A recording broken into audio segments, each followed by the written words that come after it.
Hello. इस particular video में हम आइनॉक्स विंड का जो शेयर प्राइस में जो चेंजेस हुए और उसके कोरिलेशन में शेयर होल्डिंग पैटर्न में क्या क्या चेंजेस हुए वो हम इस वीडियो में जल्दी से देखेंगे। तो पिछले एक साल से थोड़ा ज़्यादा पीरियड मैंने सिलेक्ट किया है यहाँ पे, मार्च 2020 एंडिंग से लेके अभी जून 2021 के एंड तक ये डेटा मैंने यूज़ किया है शेयर होल्डिंग पैटर्न का। यहाँ पे मैंने अलग से एक टेबल बना के रेडी रखा है।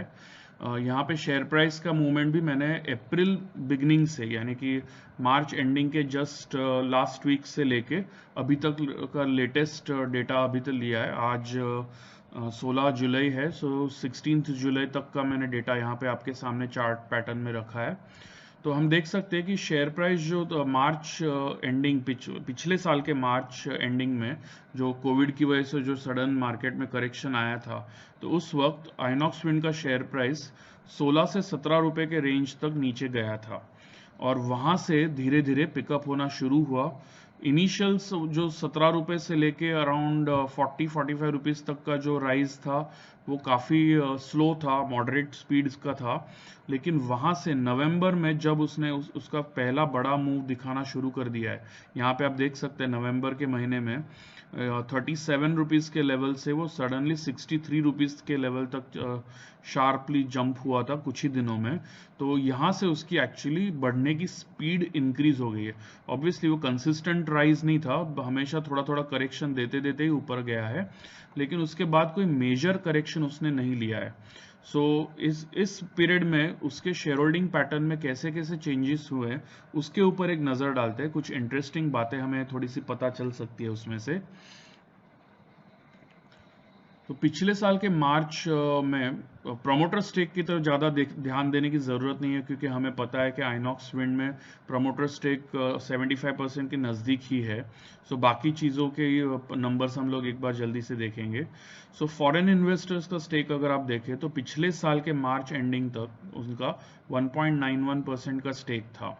इनफैक्ट अगर 2-3 साल पहले का डेटा देखें तो उनका स्टेक काफ़ी हाई था यहाँ से, लेकिन बीच में जब ये विंड टर्बाइन की इंडस्ट्री एंटायरली डाउनटर्न में चली गई थी, तो उस वक्त उन्होंने अपना स्टेक काफ़ी कम कर लिया था और पिछले कई क्वार्टर्स से वो 2% के नीचे ही रहा है।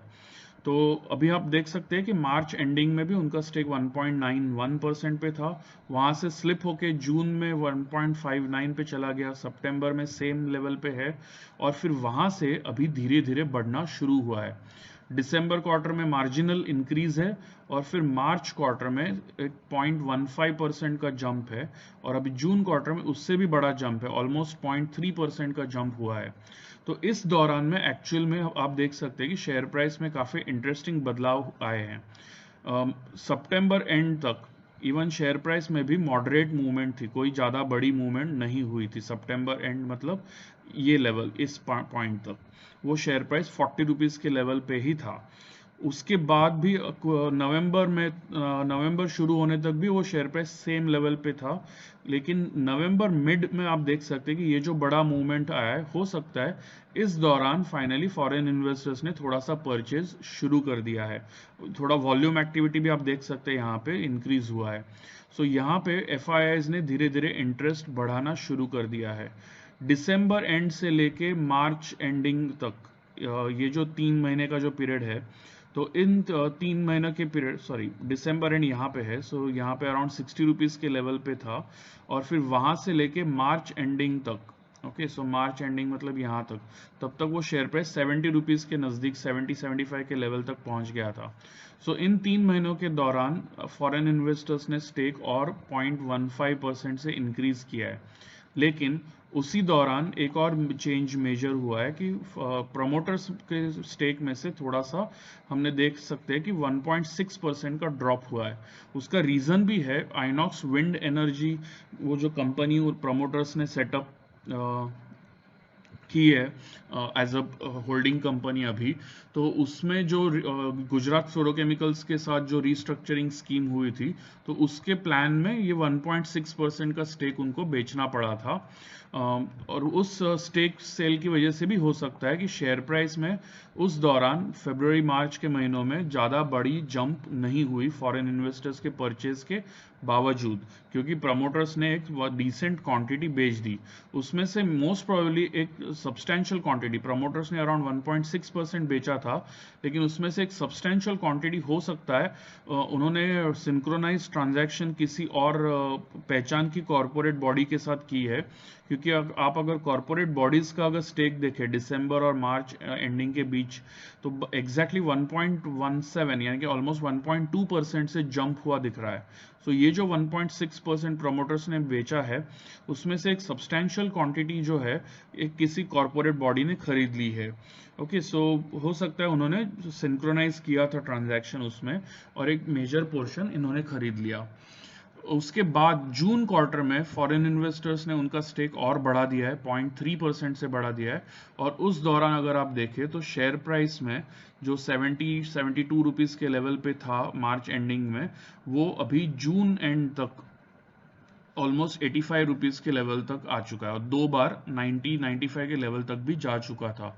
सो इस दौरान आप अगर देखें, काफी सिग्निफिकेंट वॉल्यूम एक्टिविटी भी बीच बीच में देखने को मिली है।